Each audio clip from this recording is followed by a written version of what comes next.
Hello students and welcome back to my accountancy class. Hope you all are fine and safe at your home. So today in this video we are going to learn about some adjustment entry. ये adjustment entry हम at the end of the year करते हैं, ठीक है. ये adjustment जो हम करते हैं ये end of the year की entry होती है generally. ओके सो पहला एडजस्टमेंट होता है closing stock. Closing stock okay closing stock क्या होता है? वो स्टॉक जो साल के अंत में कुछ बच गए हैं, आपके कुछ गुड्स, ठीक, unsold goods at the end of financial year, ठीक है. तो इसकी हम जर्नल एंट्री क्या करते हैं? अगर आपको क्वेश्चन में दिया होगा क्लोजिंग स्टॉक की, तो इसकी जर्नल एंट्री हम करते हैं closing stock account debited to trading account. ये ट्रेडिंग अकाउंट के बारे में हम लोग आगे सीखेंगे. अभी आप लोगों के में नहीं है ट्रेडिंग अकाउंट बनाना. हम लोग लास्ट चैप्टर में फाइनेंशियल स्टेटमेंट्स में हम लोग सीखेंगे ये ट्रेडिंग अकाउंट कैसे बनाया जाता है, ठीक. तो इसमें हम लोग ट्रेडिंग अकाउंट में अपने क्लोजिंग स्टॉक को ट्रांसफ़र कर देते हैं, ठीक. अगर आपको क्वेश्चन में क्लोजिंग स्टॉक दिया होगा तो आप उसकी जर्नल एंट्री ये पास करेंगे. नोट डाउन कर लीजिए अपनी नोटबुक में. चलिए नेक्स्ट एडजस्टमेंट होता है आउटस्टैंडिंग एक्सपेंसेस. अब ये आउटस्टैंडिंग एक्सपेंसेस हमने ऑलरेडी आपको बता चुका है कि क्या होता है. ड्यू एक्सपेंसेस, जिसे हम कहते हैं ड्यू, जो बाकी हुई एक्सपेंसेस हैं, वो एक्सपेंसेस जो हमें देना था इस साल बट हम कोई कारणवश हम नहीं देख पाए और साल ख़त्म हो गया, है ना. Outstanding expenses are those expenses which are yet to be paid at the end of the accounting year. साल का अंत हो गया बट हमने वो एक्सपेंस अभी तक पे नहीं किया, कोई रीजंस की वजह से हम पे नहीं कर पाए इस साल के अंत तक, ठीक. तो वो हो जाता है आउटस्टैंडिंग एक्सपेंसेस. अब अगर आपको क्वेश्चन में आउटस्टैंडिंग एक्सपेंसेस दिया होगा तो आप उसकी जर्नल एंट्री ये लिखोगे, expense account debited to outstanding expense account. अब ये एक्सपेंस कुछ भी हो सकता है. आउटस्टैंडिंग रेंट अगर दिया है क्वेश्चन में तो आप लिखोगे rent account debited to outstanding rent account. अगर आपको वेजेस दिया हुआ है तो wages account debited to outstanding expense account, ठीक. देखिए अब एक चीज़ ध्यान से देखिएगा कि ये एक्सपेंस है, ठीक, और एक्सपेंस क्या होता है? नॉमिनल अकाउंट से रिलेटेड होता है, ठीक है. तो नॉमिनल अकाउंट क्या कहता है कि हमें डेबिट करना होता है सारे अपने खर्चों को और नुकसान को, तो ये हमने डेबिट किया हुआ है. ये आउटस्टैंडिंग एक्सपेंस क्या होता है? लाइबिलिटी होती है. It is an liability, it is a liability, okay. ये कंपनी के लिए लाइबिलिटी, रिस्पॉन्सिबिलिटी है कि कुछ लोगों को, मान लीजिए अगर ये वेजेस हैं, मान लेते हैं कि ये वेजेस, आउटस्टैंडिंग वेजेस है, ठीक. तो wages account debited to outstanding wages account, ठीक, ये हो जाएगा. तो वेजेस आपको कुछ लोगों को देने थे जो कि आपने दिए नहीं, ठीक. तो उन सारे लोगों का नाम लिखने से अच्छा है कि हम उन सारे लोगों को एक नाम से रिप्रेजेंट कर दें, आउटस्टैंडिंग एक्सपेंसेस, ठीक. तो उन सारे वेजेस, हम यहाँ पे हमने एग्जाम्पल लिया वेजेस का, ठीक. तो हम वेजेस किन लोगों को देते हैं? अपने एम्प्लॉयज़ को देते हैं वेजेस या सैलरी, ठीक. ये हमारे एम्प्लॉयज़ हैं.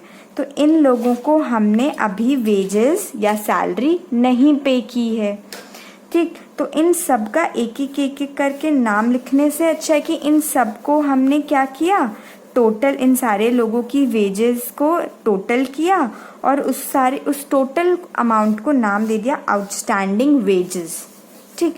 तो वही चीज़ है. तो हम, ये क्या है? ये लोग हैं, ठीक, इसीलिए ये लाइबिलिटी तो है, हमारी रिस्पॉन्सिबिलिटी तो है, साथ में ये क्या है, रिप्रेजेंटेटिव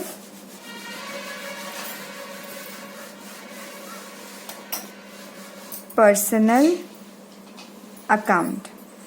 रिप्रेजेंटेटिव पर्सनल अकाउंट ये हमने कहाँ पे पढ़ा था, ये पर्सनल अकाउंट के एक पार्ट होता है, पर्सनल अकाउंट। पर्सनल अकाउंट कितने पार्ट्स होते हैं, थ्री पार्ट्स होते हैं। एक होता है पर्सन, एक होता है आर्टिफिशियल पर्सन, एक होता है रिप्रेजेंटेटिव पर्सनल। ठीक, तो ये रिप्रेजेंटेटिव पर्सनल है। ठीक, तो आउटस्टैंडिंग एक्सपेंस क्या है, रिप्रेजेंटेटिव पर्सनल अकाउंट में आता है, क्योंकि ये रिप्रेजेंट कर रहा है इन लोगों को। ठीक है, और ये लाइबिलिटी होती है। अगर आप मॉडर्न अप्रोच के हिसाब से देखें तो लाइबिलिटी हमारी बढ़ी, लाइबिलिटी बढ़ती है तो हम कहाँ लिखते हैं, क्रेडिट में लिखते हैं, तो हमने लिख दिया क्रेडिट में। ठीक, चलिए अब होता है थर्ड एडजस्टमेंट, प्रीपेड एक्सपेंस। अब प्रीपेड एक्सपेंसेस क्या होते हैं, मैंने आपको बताया था, expenses which are related to the next year but have been paid during the current year। वो expenses जो अगले साल पे करने, ये पूरा एक फाइनेंशियल ईयर है, यहाँ से लेके यहाँ तक हमें इस साल नहीं पे करने, हमको आगे वाले साल में पे करने थे, लेकिन हमने इसी साल में पे कर दिया, एडवांस पेमेंट कर दिया हमने, तो वो होता है प्रीपेड एक्सपेंस, है ना, हमने आपको बताया था।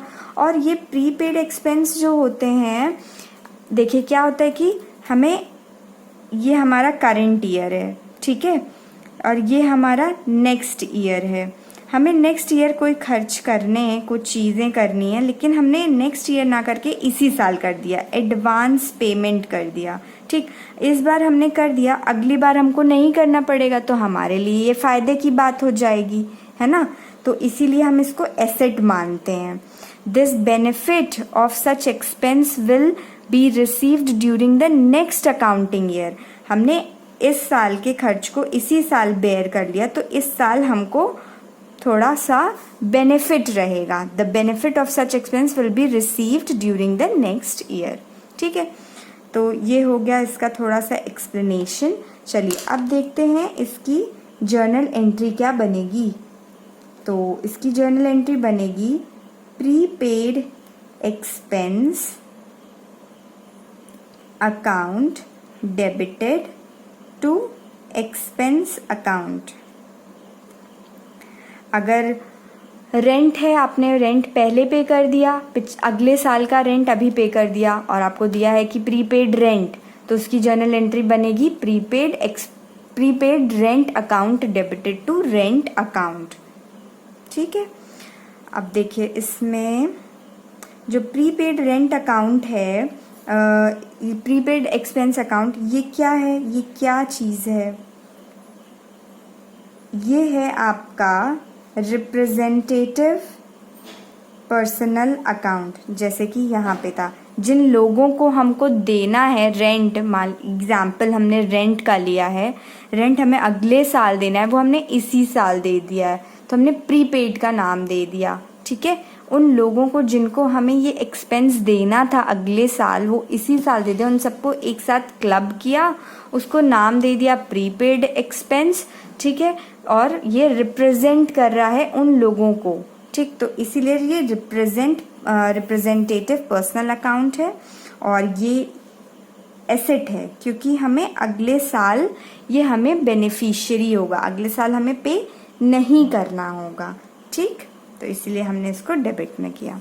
चलिए अब नेक्स्ट देखते हैं डेप्रीसिएशन। डेप्रिसिएशन मैंने ऑलरेडी आपको बता के रखा हुआ है कि डेप्रिसिएशन क्या होता है।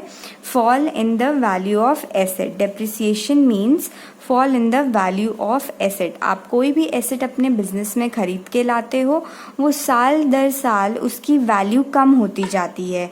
तो जिस वैल्यू से वो कम होती जाएगी हर साल, वो उसे हम डेप्रिसिएशन कहते हैं। ठीक, तो इसकी जर्नल एंट्री होती है depreciation account debited to asset account. यहाँ पे एसेट का मतलब है कोई भी एसेट जो कि आपको क्वेश्चन में देगा। मान लीजिए मशीनरी का दिया है, मशीन का डेप्रिसिएशन लग रहा है, तो depreciation account debited to machine account. ठीक, अब देखिए इसकी डिटेलिंग देखते हैं हम लोग। डेप्रिसिएशन हमारा एक खर्चा होता है, नुकसान होता है, हमारे जो एसेट्स होते हैं उसका फॉल वैल्यू होता है ना, तो ये खर्चा होता है। तो ये जो डेप्रिसिएशन अकाउंट होता है ये हमारा एक्सपेंस होता है या कह लीजिए लॉस होता है। ठीक, और लॉस और एक्सपेंस किससे रिलेटेड होते हैं? नॉमिनल वैल्यू, नॉमिनल अकाउंट से। और नॉमिनल अकाउंट क्या कहता है कि सारे एक्सपेंसेस और लॉसेस को हमें डेबिट करना होता है। ठीक है। एसेट, अब एसेट हमारा गिरावट आ जाएगी हमारे एसेट में, तो जब हमारे एसेट कम होते हैं तो हम उसको किस साइड लिखते हैं? क्रेडिट साइड में लिखते हैं, तो हमने क्रेडिट साइड में लिख दिया। ठीक, चलिए नेक्स्ट देखते हैं। Fifth adjustment, accrued income. Accrued income क्या होता है? अक्रूड इनकम वो इनकम होती है जो कि हमें मिलनी चाहिए थी पर मिली नहीं। Income due but not received. Income due तो हो गई है लेकिन अभी मिली नहीं है, बट नॉट रिसीव्ड। ठीक, अक्रूड इनकम मिलनी चाहिए थी। इस अकाउंटिंग ईयर में हमको पूरे साल हमने काम किया, हमने सोचा हमें यहाँ पे सैलरी मिलेगी लेकिन नहीं मिली। ठीक, तो मिलनी चाहिए थी लेकिन नहीं मिली इस साल के अंत तक। ठीक है, तो ये होती है हमारी अक्रूड इनकम। तो इसकी जर्नल एंट्री हम कैसे पास करेंगे? अक्रूड इनकम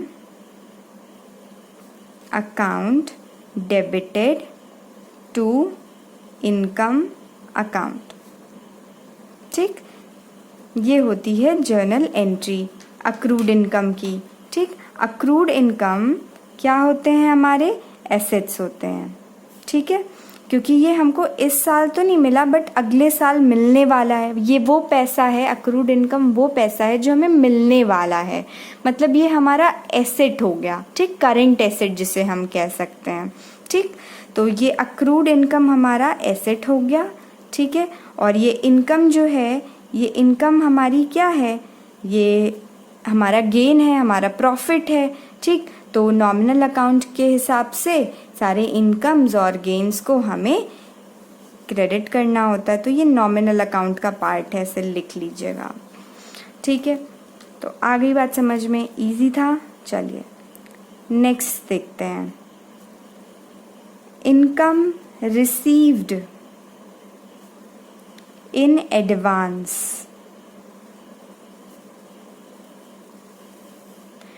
अब ये कौन सी इनकम है? ये वो इनकम है जो हमको अगले साल मिलनी चाहिए थी, इसी साल मिल गई है। एडवांस में हमको इनकम हो गई हमारी। ठीक, तो ये होता है हमारा अनअर्न्ड इनकम। हमने अभी कमाई नहीं है लेकिन हमको मिल गई इनकम। ठीक, ये होता है अनअर्न्ड इनकम, INC। तो इसकी जर्नल एंट्री क्या होगी? चलिए देखते हैं। Income account debited to income received in advance account. ये होती है इसकी जर्नल एंट्री। चलिए अब देखते हैं नेक्स्ट एडजस्टमेंट है इंटरेस्ट ऑन कैपिटल। कैपिटल क्या होता है ये हम बता चुके हैं ऑलरेडी, कि जो भी ओनर होता है वो अपने बिजनेस में पैसा लगाता है तो वो होता है कैपिटल। ठीक, तो कैपिटल जब वो लगाता है तो उसका राइट होता है कि कुछ उसको इंटरेस्ट भी मिले। चलिए एग्जाम्पल ले लेते हैं एक 10%। ठीक, या 20% या कुछ भी वो आपको क्वेश्चन में दिया होगा। ठीक, मान लीजिए 1 लाख का कैपिटल लगाया कंपनी में, अपने एक ओनर ने 1 लाख का कैपिटल लगाया, मतलब पैसा लगाया, तो उसको ये इंटरेस्ट ऑन कैपिटल मिलेगा 10% का। मतलब उस 1 लाख का 10 रुपये हम लोग कैलकुलेट करेंगे और हम लोग ओनर को दे देंगे। ठीक, तो इसकी जर्नल एंट्री होती है interest on capital account debited to capital account. ठीक, ये होती है इसकी जर्नल एंट्री, नोट डाउन कर लीजिएगा।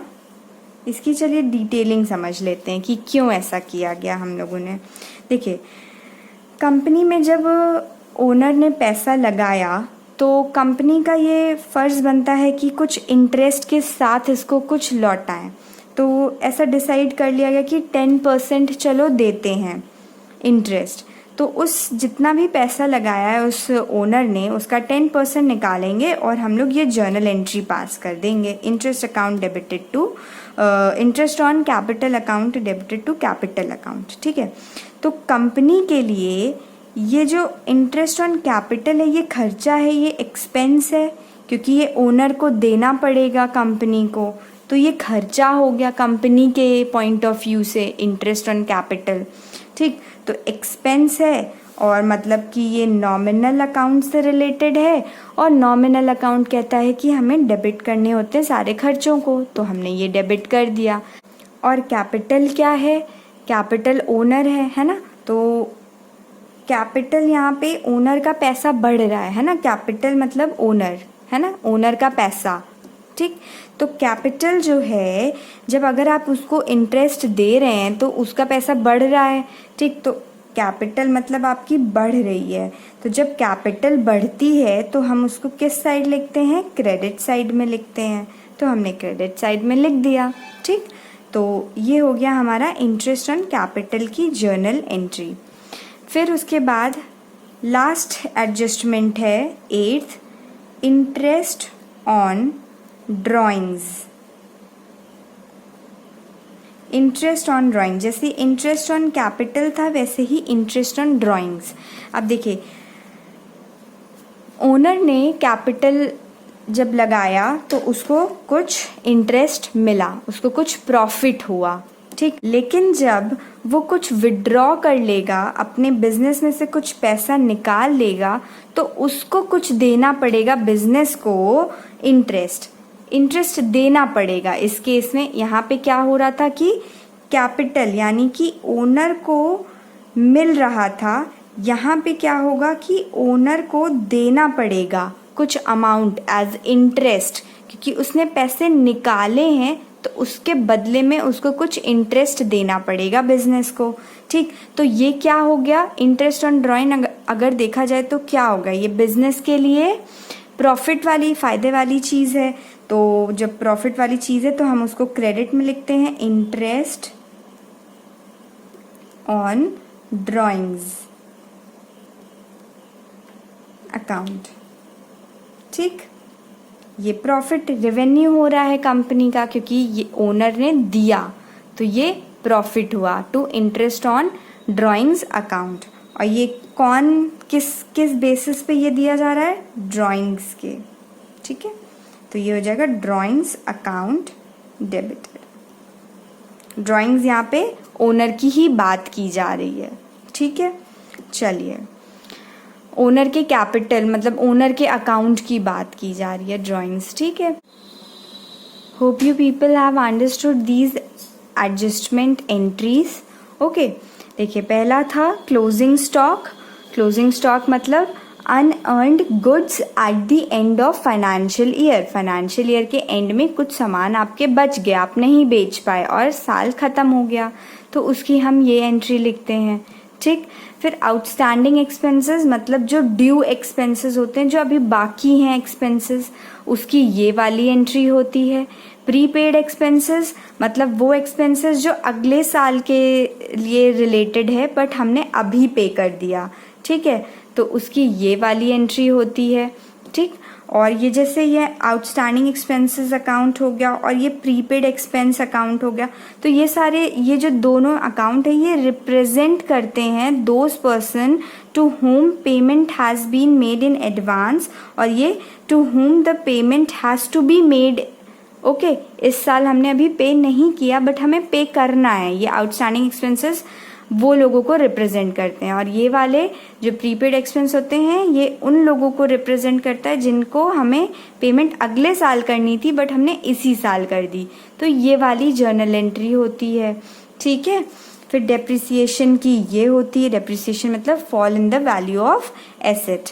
अक्रूड इनकम मतलब income due but not receive, हमें मिल जानी चाहिए थी बट मिली नहीं है, तो उसकी हम ये जर्नल एंट्री करते हैं। फिर इनकम रिसीव्ड इन एडवांस मतलब होता है कि अनअर्न्ड इनकम, हमें अगले साल हम रिसीव करने वाले थे बट हमने इसी साल रिसीव कर लिया, एडवांस में इनकम हो गई हमारी, तो उसकी ये जर्नल एंट्री होती है। Interest on capital and interest on drawings ये होता है। ठीक, इंटरेस्ट ऑन कैपिटल क्या होता है, जब ओनर पैसे लगाता है बिजनेस में तो बिजनेस उसको कुछ % का इंटरेस्ट देता है। ठीक, तो ये जर्नल एंट्री होती है। ये जो केस होता है इसमें क्या होता है कि बिजनेस के लिए एक्सपेंस होता है और जो ओनर है उसके लिए प्रॉफिट वाली बात होती है। ठीक, तो ओनर के लिए प्रॉफिट वाली बात होती है तो हमने ये ओनर का अकाउंट को क्रेडिट किया हुआ है। ठीक, और अगर हम मॉडर्न के हिसाब से देखें, मॉडर्न अप्रोच, तो ये कैपिटल अकाउंट अगर बढ़ता है तो क्रेडिट साइड में लिखते हैं। ठीक है, तो ये होप आपको ये वाला क्लियर हो गया होगा। फिर उसके बाद इंटरेस्ट ऑन ड्राइंग, जब ओनर कुछ पैसे निकालता है कंपनी से तो कंपनी क्या करती है, कुछ इंटरेस्ट चार्ज करती है। ठीक, तो ये इंटरेस्ट ऑन ड्राइंग्स कहलाती है। तो ये इस केस में कंपनी के लिए फ़ायदे की बात होती है और ओनर के लिए नुकसान की बात होती है। ठीक, तो इसीलिए ये इंटरेस्ट ऑन ड्राइंग्स ये कंपनी के हिसाब से अगर हमने लिखा है तो ये प्रॉफिट हुआ तो इसलिए हमने क्रेडिट कर दिया। ओनर के हिसाब से ये जो होता है ये होता है लॉस यानी नुकसान वाली बात, तो इसलिए इसको डेबिट करा दिया गया है। ठीक है, hope you people have understood all these concepts. Please note down in your notebook and keep revising these things. Okay, we'll meet in the next class with some other important topics and questions. Okay students, have a nice day. Thank you.